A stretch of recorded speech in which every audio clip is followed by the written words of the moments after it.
When I got home from work, my sister-in-law was once again squatting at our place. After her divorce, she came back to her parents' home and seemed to want to live with us permanently. He said he bought the house. My husband and I have been escalating our arguments over the issue with my sister-in-law. In front of her, my husband declared as if he was boasting, "I bought this house. It's my right to decide who lives here. This house was inherited from my father." I was dumbfounded and at a loss for words at the sight of my sister-in-law smirking triumphantly.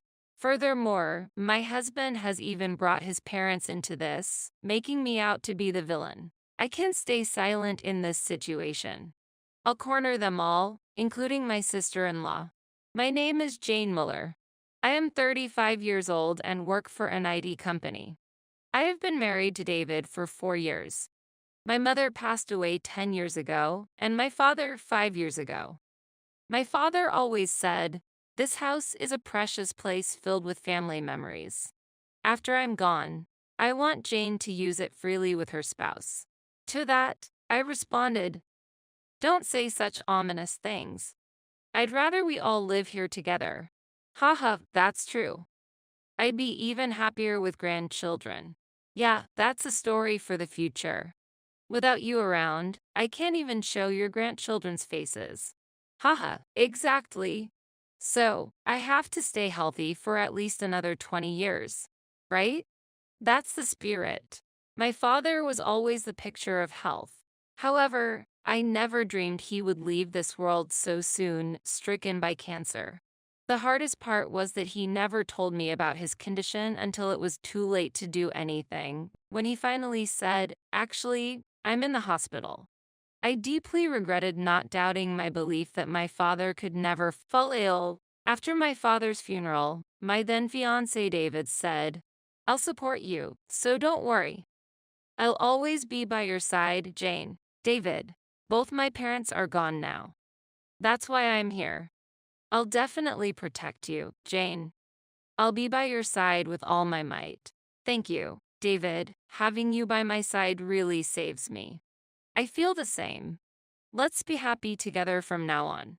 It was his support that allowed me to face forward without despair, even after my father's death. Because of David, I can now lead a happy life. Later, we got married and inherited the house from my late father, starting a new life in this house. Soon after realizing his illness, my father had the house renovated. As a result, our home was reborn into a space as comfortable as if it were brand new. A few months after moving in, we were blessed with our daughter, Mary, and about a year later, she was born. Now, Mary is 2 years old, enjoying her first rebellious phase to the fullest. Still, the days spent with my family in this house are irreplaceable. One day, after working late, I returned home to hear cheerful voices leaking from the living room. It was clear that my husband was talking to someone other than our daughter. As I stepped into the living room and quietly opened the door, there was my sister-in-law, Alyssa. "Alyssa, why are you here?" "Ah, Jane, long time no see." "Long time no see. What about your husband? And your daughter?" "Actually, I got divorced. I just told my brother about it." "You got divorced?" "Yes, my ex-husband has custody of our daughter. So I had nowhere to go." "I see. That stuff." I couldn't hide my inner turmoil upon hearing Alyssa's confession about her divorce. However, I managed to maintain my composure and show a smile. That night, as I began preparing dinner, David and Alyssa were so engrossed in their conversation that they didn't offer to help. Even if they didn't help me, I couldn't forgive them for neglecting our daughter, Mary, who was absorbed in playing with blocks alone. It was hard for me to see her like that, so I gave David a stern look. "David, could you please look after Mary for a bit?" "Huh, she's playing right now, so it's fine, isn't it?" "That's not the point. Mary looks lonely. Just stay with her until dinner is ready." But I'm catching up with Alyssa after a long time. "You can talk while playing with Mary, can't you?" All right. I'll watch her, okay." David clearly looked annoyed and even clicked his tongue. Alyssa, who was watching this, laughed and said, "Poor brother, scared of his wife." The interaction between my disgruntled husband and his sister trying to soothe him only added to my irritation. Why does it have to be like this? For me, already tired, this was the last thing I needed. Taking care of children is a parent's responsibility. While I understand being happy about reuniting with his sister, there's no need for David to be so cold towards our daughter. Additionally, I'm disappointed in David's attitude, saying he'll watch her but actually ignoring Mary to talk with Alyssa. Mary, feeling particularly lonely, wouldn't leave my side while I was cooking. Because of David and Alyssa loudly drinking together, Mary couldn't fall asleep until late at night. After Alyssa left, David started drinking alone again. At that moment, I unleashed my day's frustrations on him. "David, what was with your behavior today? Huh? What's up all of a sudden?" "I'm just having a good time drinking." "You've been drinking all day. Your noise made Mary go to bed late, you know?" Yeah, my bad." "Happy if I apologize?" "What's with that attitude? Not even cleaning up after drinking, just pushing your own convenience. I'm sick of this. I earn the money, so don't complain." At that moment, David threw the beer can he was holding towards me. The contents scattered over my head and dripped onto the floor. We've had arguments before, but it had never gone that far. I was frozen on the spot by his sudden action. That night, we went to sleep without exchanging a single word. The next morning, he was still in a bad mood. I couldn't leave things as they were, considering our child. I wanted to repair our relationship quickly. Such thoughts crossed my mind on my way home from work. However, the moment I stepped into the house, any thoughts of reconciliation vanished. Incredibly, Alyssa was at our house again. As usual, Mary was left alone, looking bored watching TV. Seeing this, I couldn't help but raise my voice. "David, what is this? Why are you neglecting Mary again?" "Tit, not this again. It's fine, she's not crying." "That's not the point. More importantly, there's something I want to discuss." "Something you want to discuss?" Interrupting me, David dramatically coughed and then exchanged glances with Alyssa before starting to speak again. "Starting next month, Alyssa will be living here. Can you give up your room for her?" "Huh? Wait, what are you saying?" "Alyssa's apartment lease is up at the end of this month. She's divorced and single now, and she was a housewife with no income. That's pitiful, isn't it? I can't just agree to something so sudden. And why do I have to give up my room? If it's really necessary, why not give up your room?" "I'm using my room. You and Mary can sleep together, right?" "What?" I was so shocked by my husband's unreasonable demands that I couldn't say anything. As I remained silent, David continued without paying any mind. "Alyssa is struggling with money right now. As her brother, I want to take care of her in this house until she stabilizes. Can you understand that?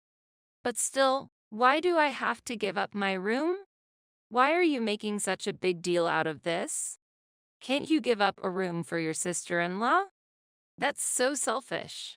You're not considering me or Mary's feelings at all. Either way, it's already decided. If you oppose any further, I'll kick you out of this house." "Kick me out? I bought this house. It's my right to decide who lives here." "He said he bought the house. This house was inherited from my father. It's not up to my husband to decide who lives in the house, but me, the owner." I spoke quietly, trying not to scare my daughter while holding back my anger. "Don't say things like that. This house was inherited from my father." "Haha, that doesn't matter. This is my house that I bought. I decide who lives here." "What are you talking about? Are you really okay with this? Being kicked out will have a big impact on our relationship, you know?" Next to my smug husband, my sister-in-law was also smirking unpleasantly. It seemed she truly believed my husband's claim that said, "This is my house," and intended to stay here for good. Normally, our bedroom was a space for my husband and me to share, but that night, my sister-in-law took over the bed. Unable to bring myself to sleep in the same room as my husband, I reluctantly slept on my daughter's small blanket, with my body hanging off. When I woke up the next morning, I heard noises of things being moved in the hallway. It was my husband and sister-in-law moving my belongings out of my room without permission. When I confronted them, my anger was beyond control. "Hey, what are you doing with my stuff without asking? Oh, you're awake? Good, help us out. Stop it. Don't move my things without permission. Don't you understand your position yet? You can stay here because of me. Stop complaining and help us. My parents are coming soon." "What?" Saying that, my husband whispered quietly in my ear, "Don't bring our domestic issues outside. If this turns into a big problem, I'll seriously consider a divorce." Right after those words, the doorbell rang. Waiting at the entrance were my in-laws. I didn't have a deep bond with my in-laws but had maintained a proper relationship. Despite that, they were looking at me very sternly now. "We're coming in. We heard you've been causing trouble for David, right? This is the house David bought, isn't it? Wait a minute, please." I hurriedly stood in front of my in-laws. "Father, mother, what are you talking about? I've had enough. Why won't you help when the family is in trouble?" "Exactly. It's David's house since he bought it. It's up to David whether Alyssa lives here or not. And yet you—" Apparently, my husband also lied to his parents, claiming he bought the house, and they believed it. Seeing me overwhelmed, my husband and sister-in-law wore smug, unsettling smiles. Then, after gathering everyone in the living room, my husband pressed me for a decision. "Have you made up your mind? Will you let Alyssa live here, or will you and Mary leave? The choice is yours." "Are you really serious about this?" I asked, and he answered with conviction. "Of course. This is my house. Oh, and by the way, would you consider my parents moving in here too?" I couldn't hide my surprise at his statement and let out, "What? The family home is getting old, so how about we use Mary's room for my parents? That way, the whole family can live together again." Alyssa and my in-laws voiced their bright agreement to this proposal. At that moment, anger boiled within me. They were serious, even planning to take Mary's room. "He says, I bought the house. What a ridiculous notion." Deciding it was time to act, I took a deep breath and calmly began to explain to my in-laws. "Alyssa, father, mother, it seems there's been a big misunderstanding. This house was actually inherited by me from my father." My in-laws looked surprised at my statement, but Alyssa, who had believed my husband's lies, glared at me angrily. Then my husband retorted, "What are you talking about? Do you want a divorce? Why do you keep up this falsehood? I understand wanting to save face in front of the family, but it's a nuisance to me." "No joke. Then prove it." "Prove it?" "Yes. Show evidence that this house is really yours." "You can't, can you? There's no proof that you're the owner of this house." At his sneer, Alyssa chimed in, "Go on, prove it." I stood up and opened a drawer containing documents. I pulled out a copy of the will I inherited from my father and a copy of the house's registry, spreading them out in front of my husband and his family. "This is the proof." "What?" "This is the will left to me by my father, and this is the registry for the house. The will makes it clear that the house belonged to my father." My husband, seeing the documents, was at a loss for words and visibly paled. He must not have expected me to have these documents. My father passed away before I married my husband. I received explanations about these documents independently from a lawyer. Yet, my husband still seemed intent on keeping up appearances in front of his family. Pointing at the documents I presented, he declared, "They're fake." I responded calmly, "If you doubt it, you can check the registry at the Registry of Deeds yourself. Then it will be clear that the house belongs to me. Even a fool like you should understand that." To the Registry of Deeds? Yes, you don't know about the Registry of Deeds? Well, it's no surprise since you've never bought a house yourself. What? He seemed lost for words, falling into silence. As my in-law's suspicious gazes turned towards my husband, I sternly told him, "There's no misunderstanding this, right?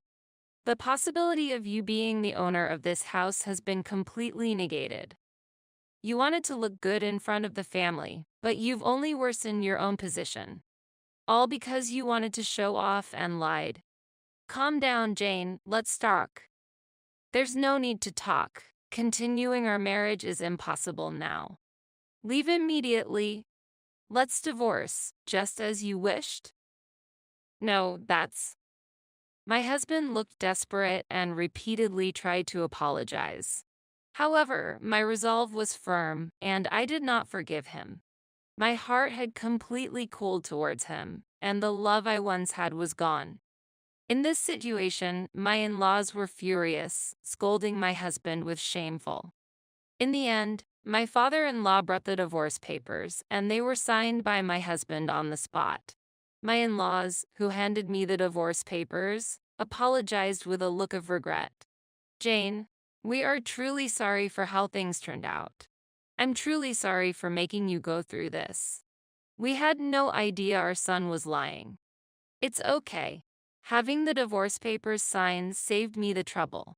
Afterward, my in-laws disowned my husband and left. My sister-in-law was outraged at my husband, and things eventually erupted into a fierce argument between them. When I threatened to call the police, they hastily left the house. I then submitted the divorce papers, and ultimately the divorce was officially finalized. My husband has since been living in a short-stay apartment close to his workplace. However, the troubles didn't end there. My sister-in-law caused a scene at his place of work. Not only the divorce, but her actions further deteriorated his standing. He is now isolated at work, with cold looks from those around him. How he will overcome this situation is something only time will tell. I continue to live peacefully in the house I inherited from my father with my daughter. Having more rooms available than before, our living situation feels somewhat more enriched. I had worried that Mary might feel lonely, but it seems she didn't have a very good impression of her father's behavior, so she hasn't been particularly sad and continues to live her days cheerfully. There's no chance of reconciling with David in the future. With my lovely daughter, I want to continue living happily in this house we inherited from my father. I've planned a trip to Cancun this time. Huh? A trip to Cancun? Hearing my mother-in-law say this with a smile, I harbored doubts. Despite being burdened with a huge debt and struggling to make monthly repayments, why travel abroad? Moreover, despite the fact that I send money every month, why is she going to Cancun alone? I absolutely cannot accept this. This is no joke. As I raised my voice in anger, my mother-in-law looked puzzled. Yes, this was all my husband's scheme. I was shocked by this certain truth revealed by my mother-in-law. My name is Amy. I am 35 years old, working as a regular employee at a general company, living an ordinary life. 5 years have passed since I married Kevin. We had been living peaceful days without any major problems. However, suddenly a great trial appeared before us as a couple. This series of events was triggered by the recent death of my father-in-law. My father-in-law was a man of few words but gentle in nature, always caring for us as a couple. Thanks to him, I felt naturally integrated into my husband's family. That's why I couldn't accept his death. One evening, a little after his funeral, when things had calmed down, my husband suddenly started talking at dinner. "Hey, Amy, it's weird to talk about this all of a sudden, but is something wrong?" Actually, I've been thinking about starting to financially support my parents' house from next month. Support? Why would you do that? Since my father passed away, I think my mother is struggling on her own. Wait a minute. I quickly interrupted my husband. Your father's passing is sad, but your sister is living in your parents' house, right? Yes, that's right, but my husband has a sister living at home. She works for a prestigious company and earns much more than my husband. My father-in-law had also worked for a well-known company until his retirement. The retirement money should be with my mother-in-law. On the other hand, we, as a couple, work for small to medium-sized companies. Our income is probably lower than the average for our age group. In such a situation, I couldn't understand why we needed to send money to my mother-in-law. Kevin, I don't think your mother and sister are struggling with money. So why send money? When I asked this, an unbelievable answer came back. Actually, it seems rich on the surface, but my mom has a considerable amount of debt. What? My mother-in-law has such a huge debt. Yes, it's hard to believe, but it's true. But for some reason, she hasn't told my sister about the debt at all. That's why I brought up this idea to somehow help her. But what about your father's retirement money? Actually, it seems that most of it went to his hospital bills, surgery costs, and funeral expenses. So now, my mom is really in a tough financial situation. That's a really difficult situation. Yes, it is. That's why I know I'm asking a lot, but I really want to help her. Seeing him bow his head deeply, I was torn. My mother-in-law had helped us as a couple many times before. While I was looking for my current job, she actively took over all the household chores in my stead and often came to cook dinner. Moreover, when my husband changed jobs and we were short of living expenses, she secretly gave him money. I was always full of gratitude for her kindness, and every time I thanked her, she returned with polite words of gratitude. Thanks to her support, we had overcome many difficulties. Now that she was in trouble, I couldn't just overlook it. Considering the favors we had received so far, I strongly felt the desire to help her.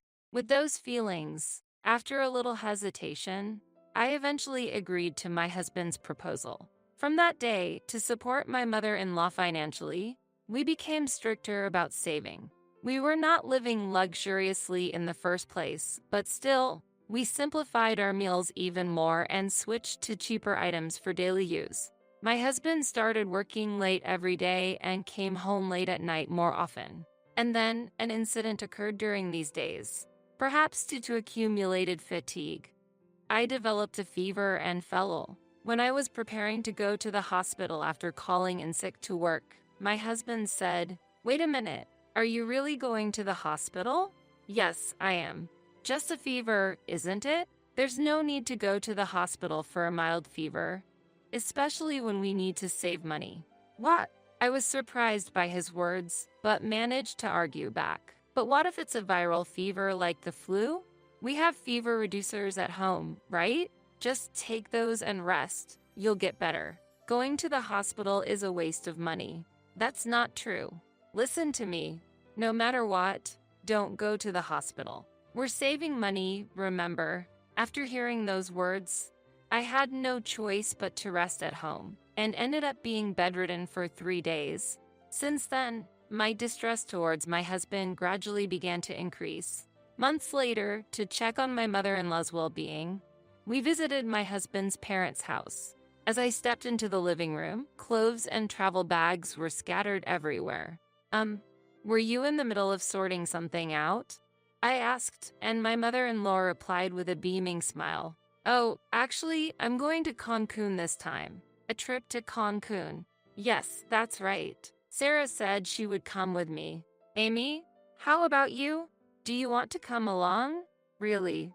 As I was surprised, my sister-in-law, Sarah, next to me started clapping her hands with joy, saying, "That's a great idea." "Wait, what is this? We've been sending them money, and they're happily planning a trip to Cancun.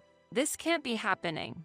Without noticing my speechlessness, my mother-in-law and sister-in-law continued to excitedly talk about the Cancun trip. "I'm so excited. It's my first time in Cancun." My mother-in-law said, and Sarah replied, me too. And it's surprisingly affordable this time of year. Exactly, Amy. Don't worry. If you can come with us, we'll cover the travel expenses. My mother-in-law continued, really, we've been so grateful to you ever since Kevin got married. Added Sarah. Unaware of my feelings, they were engrossed in their conversation. Finally reaching my limit, I confronted my smiling mother-in-law and sister-in-law, who were inviting me to the trip. Stop joking. A trip abroad. What are you really thinking? I raised my voice. What? Startled by my sudden reproach, my mother-in-law and sister-in-law froze with their mouths open. Even though they were shaken, they tried to calm me down. Amy, what's wrong? Did we say something odd? Maybe you don't like traveling? Did we invite you too forcefully? It's not about that. How can you even think of inviting me on a trip? Do you understand our situation? Amy, calm down. What caused you to be so angry? Really, if you have the means to go on a trip, I'd rather you pay off your debts first. What? Debts? I let all my feelings out towards them. We can hardly save money, and even when I'm sick, we can't afford to go to the hospital, yet we prioritize sending you money. And yet, how can you calmly plan a trip abroad? Please consider our situation a little. After pouring out all my emotions, I noticed tears streaming down my cheeks.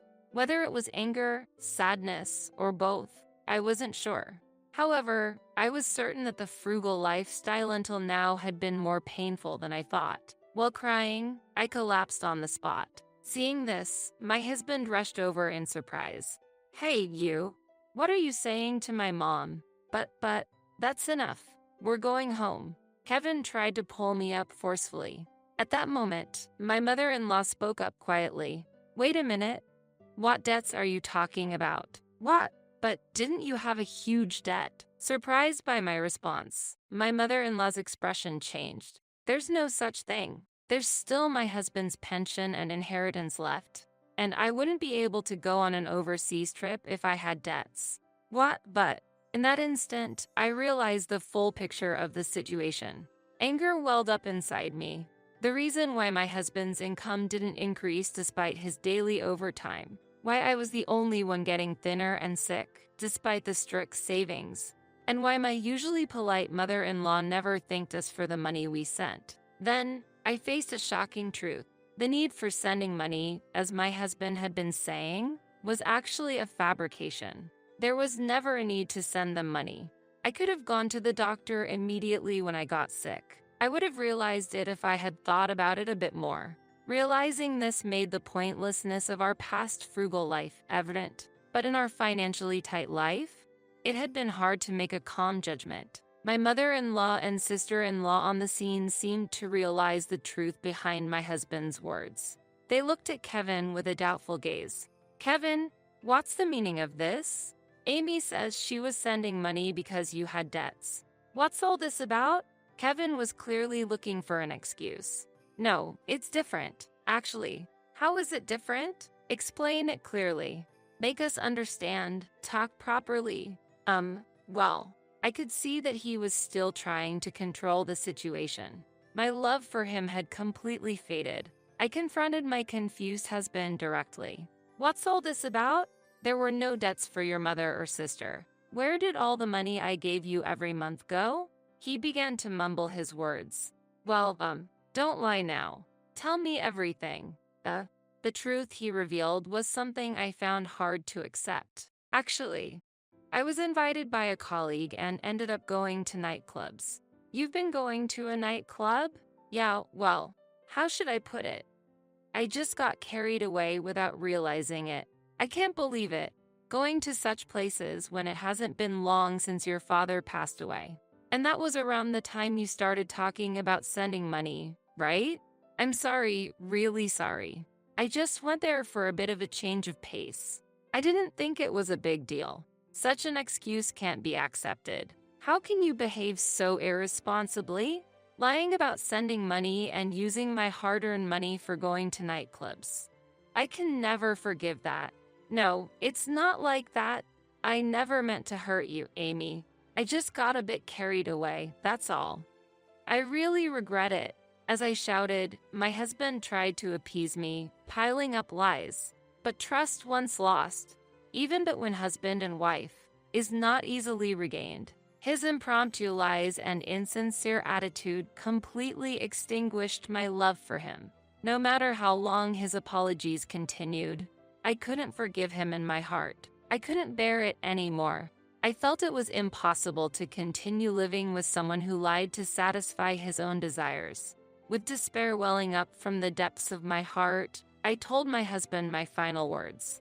I'm fed up. Saying I didn't intend to hurt you is no joke at all. Not only did you deceive me with lies, but how much do you need to belittle me?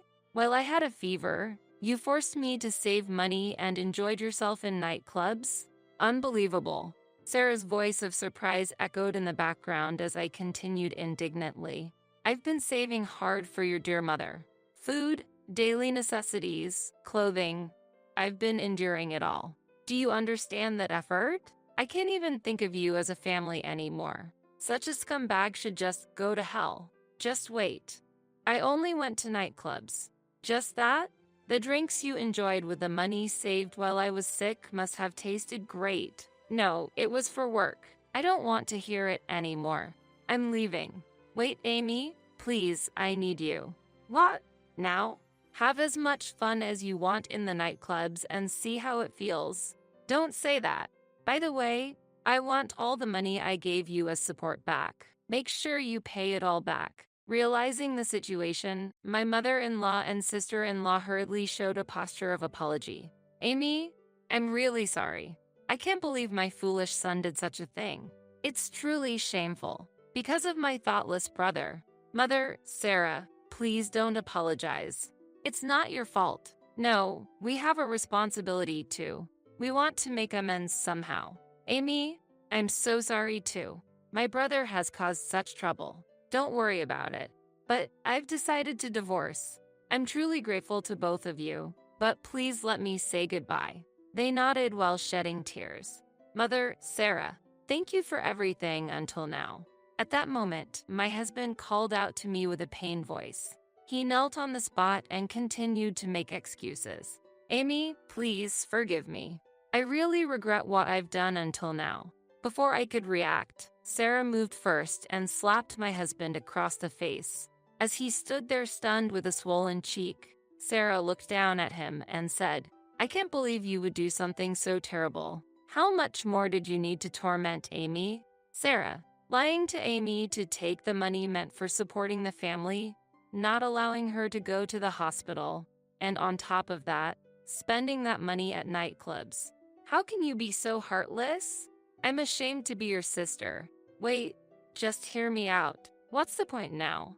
The fact that you've been forcing Amy to save and suffer for these past few months is true, isn't it? Mom and I will never forgive you.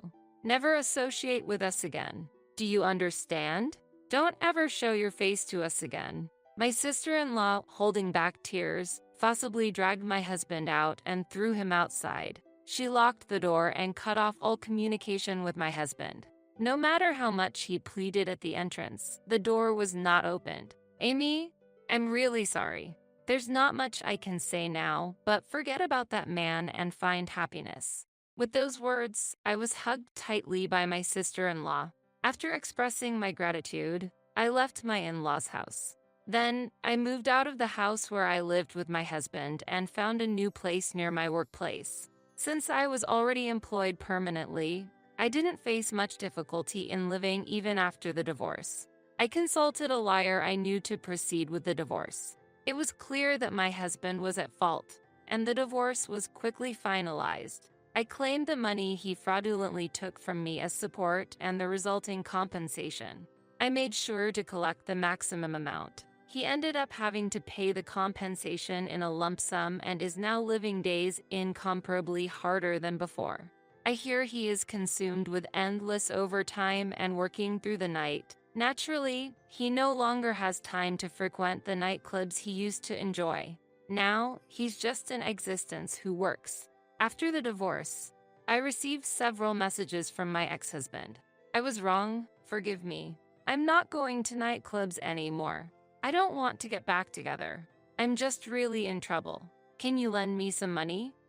Please, you're the only one I can rely on. In the end, it's all about money. I feel nothing but pity for him. Now that all the payments are finished, I'm thinking of blocking his contact. Meanwhile, I still keep in touch with my mother-in-law and sister-in-law. They worry about me and have been in regular contact even after the divorce. Just the other day, seeing me having regained my spirits, my mother-in-law showed tears. Amy, I'm so happy to see you doing well. Mother, don't worry about me.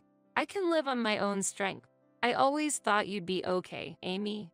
But remember, you can always rely on me and Sarah if you need anything. Thank you so much. Let's go to Cancun together next time, just the three of us. Of course, I'm looking forward to it. If it weren't for the support of my mother-in-law and sister-in-law, I couldn't have overcome the trial of divorce. Since they always wish for my happiness, I vow to live my life with all my strength.